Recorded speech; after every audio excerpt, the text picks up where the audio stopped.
We're going to talk about a department that I feel is a hidden gem here in the Wake County Justice Center in downtown Raleigh. It is a department that knows when you were born and when you were married and when you bought a house and when you died. And they're about to expand their services and bring them to more locations. And here to talk about it is the Wake County Register of Deeds, Tammy Brunner.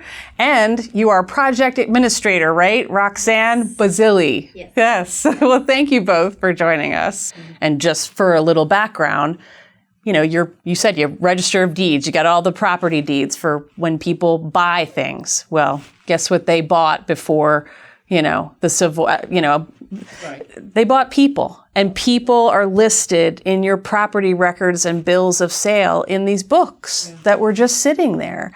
And so you guys set out to pull those people out, because they're families with histories, and they have family members looking for them and wanting to know their story.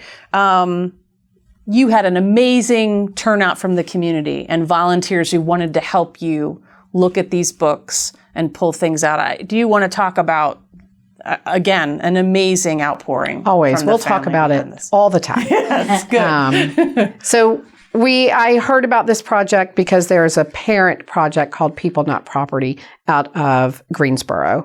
And what it really is all of these people that were bought and sold are in our books. They were willed. They were gifted. They were given if somebody owed money. And they have just always been there, and no one has taken the time to go through and look at them. And so when I came on, I talked to Roxanne about it, and Roxanne was willing to jump in with all fours.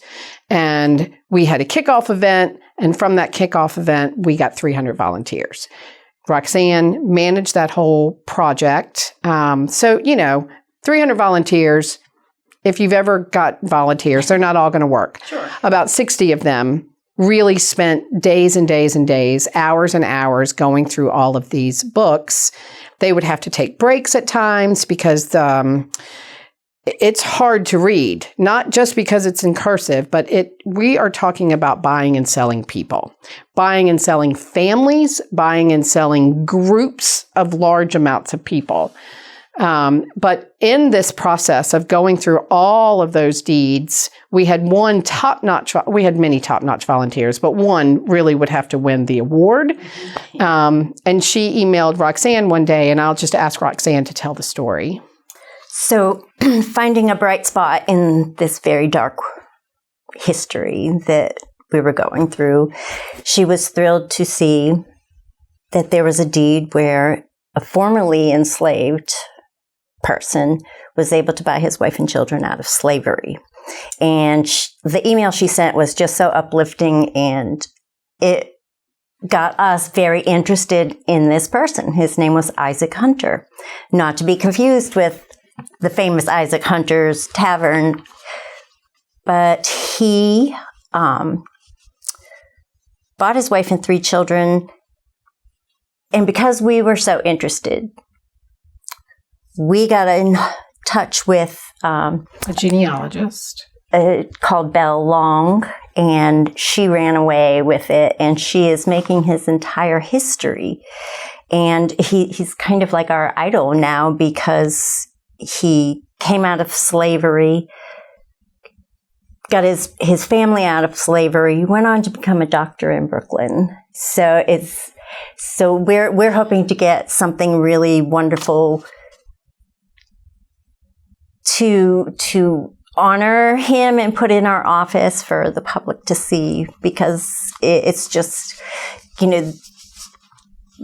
the bright spot in the darkness. That is incredible. Can you imagine buying your wife and your children back? No, but just incredible. A little extra in that. So when he became free, he had to leave the state because there was a law that you could not be here as a man of color and live here free. So he had to leave his state, leaving his family here, and then he would come back, pay on it, come back, pay on it, and then finally was able to take his family to Brooklyn. And Belle Long, that has researched this, has gotten all the way down to what the children did. Mm-hmm. Wow. And see, that's what you guys have built. Now was the you point. have a searchable database where people can look at those documents and see a name, Isaac Hunter, and his age, and that he's connected to these certain children, and you can find them based on the slave owners who were on that property deed. And it's on the website right now, right? So people can go there to go to wakegov.com and search Register of Deeds or enslaved persons, and you've got a button. And what's neat, I think, is you see the documents, with the cursive, but to know, there's a name and an age and, sold on date, and that's a person is incredible. Well, I know historians will look at that and families searching, and then hopefully wonderful stories like that.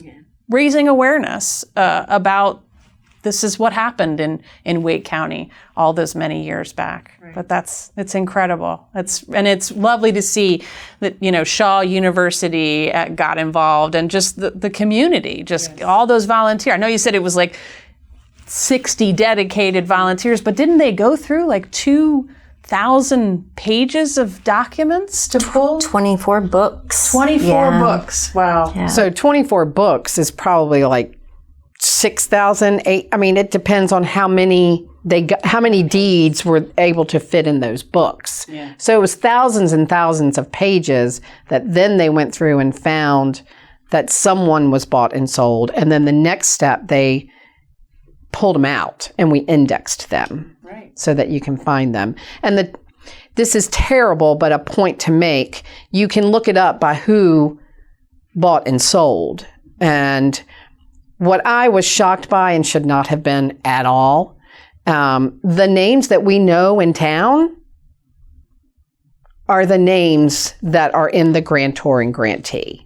Like the history that you find is just eye-opening, mind-boggling, all of it, because we pretended like this wasn't history for so long. Mm-hmm. Well, we encourage people to check it out and to think of all the stories that you have helped to unearth and that they might learn just by looking at it. And you can still go to our website, and there will be a link to People Not Property, because know that we're trying to do all 100 counties of North Carolina that had enslaved people. Not all of them did. And People Not Property is managing all of them. So if this is something that people that are watching this want to do, Wake County is complete. However, yes, all these other counties around us that haven't yet gone into these. Right. Yeah. Gosh, that's. Several of our volunteers have gone on to volunteer with other counties. Oh, I'm sure. Yeah. I'm sure you feel a sense of, finding history and finding people's stories. That's amazing. Right. We do. It's great that this is another example of this office, the things that are in this office that people don't understand what can not only be done in it, but pulled from it. Yes.